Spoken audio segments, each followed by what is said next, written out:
అందరికీ నమస్కారం. Welcome to SR spicy kitchen. ఈరోజు మనం చూడబోయే recipe tomato and egg curry అండి. ఇంట్లో కూరగాయలు ఏం లేనప్పుడు అప్పటికప్పుడు ఒక ఎగ్ అలాగే టమాటా అండ్ ఆనియన్స్ ఉంటే సరిపోతుందండి. ఈ రెసిపీ ఈజీగా చేసేసుకోవచ్చు. ఇది చపాతీలోకైనా బాగుంటుంది, అన్నంలోకైనా చాలా బాగుంటుంది. సో ఈ రెసిపీ ఎలా చేయాలో చూసేద్దామా రండి. ముందుగా స్టవ్ ఆన్ చేసుకొని ఒక పాన్ పెట్టి అందులో కొంచెం ఆయిల్ వేసి అర స్పూన్ ఆవాలు, అర స్పూన్ వరకు జీలకర్ర వేయండి. ఆవాలు జీలకర్ర కొంచెం చిటపటమన్నాక 2 ఆనియన్స్ తీసుకొని ఇలా పొడవుగా కట్ చేసుకున్నవి ఇందులో యాడ్ చేసేసేయండి. ఒకసారి అంతా మిక్స్ చేసేసేయండి. ఇప్పుడు ఒక స్పూన్ వరకు సాల్ట్ యాడ్ చేయండి. అలాగే ఒక అర స్పూన్ వరకు పసుపును కూడా యాడ్ చేసేసేయండి. ఇవి మొత్తం యాడ్ చేశాక ఒకసారి అంతా మిక్స్ చేయండి. మంటని లో ఫ్లేమ్లో పెట్టుకొని ఈ ఆనియన్స్ అంతా కొంచెం గోల్డెన్ బ్రౌన్ కలర్ వచ్చేంత వరకు వాడనివ్వండి. ఒక 2 to 3 మినిట్స్కి అంతా ఇవి కలర్ చేంజ్ అయిపోతుందండి. చూడండి, ఇది 2 to 3 మినిట్స్ కలర్ చేంజ్ అయిపోయింది. ఇప్పుడు ఒక రెమ్మ కరివేపాకు తీసుకొని ఇందులో యాడ్ చేసేసేయండి. అలాగే ఒక 3 నుంచి 4 టమాటాలను తీసుకొని ఇలా కట్ చేసేసుకొని ఇవి కూడా ఇందులో యాడ్ చేసేసేయండి.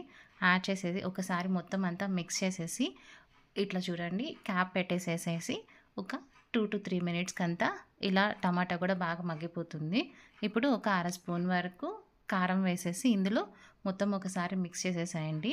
ఇప్పుడు ఒక అర గ్లాస్ వరకు వాటర్ పోయండి. ఈ కొంచెం అంతా టమాటా అంతా కొంచెం గ్రేవీ లాగా అవుతుందండి కొంచెం వాటర్ వేసినాక.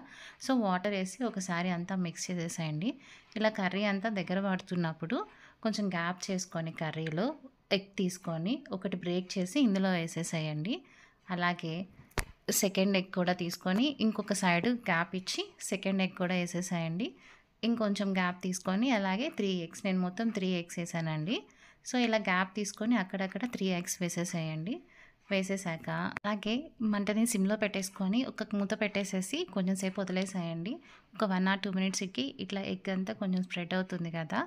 సో ఇప్పుడు చిన్నగా ఇంకొక పక్కకి తిప్పుకోండి. ఈ 3 ఎగ్స్ని చిన్నగా ఇట్లాగే తిప్పుకున్న తర్వాత ఇటు పక్క కూడా కాల్చుకోండి. సో ఈ పక్క కూడా కొంచెం సేపు సిమ్లో పెట్టేసేసి మూత పెట్టేస్తే ఈ పక్క కూడా బాగా ఉడికిపోతుందండి ఎగ్. సో సో కాసేపటికి ఇలా ఎగ్ అంతా బాగా ఉడికిపోతుంది. ఉడకలేదు అనిపిస్తే ఎగ్ని ఇంకొకసారి ఇటు పక్కకి తిప్పి కాల్చుకోండి. సో ఆల్మోస్ట్ అంతేనండి. ఇట్లా ఎగ్ మొత్తం ఉడికిపోయిన తర్వాత సో కర్రీ అంతా రెడీ అయిపోయిందండి. దీన్ని మీరు వేడి వేడి చపాతీలోకి అలాగే రోటీలోకి అన్నంలోకి అయినా చాలా బాగుంటుందండి. సర్వింగ్ బౌల్లోకి తీసుకొని సర్వ్ చేసుకొని హ్యాపీగా ఎంజాయ్ చేసేయండి. కనుక మీకు నచ్చినట్లయితే please like, share and subscribe. Thanks for watching.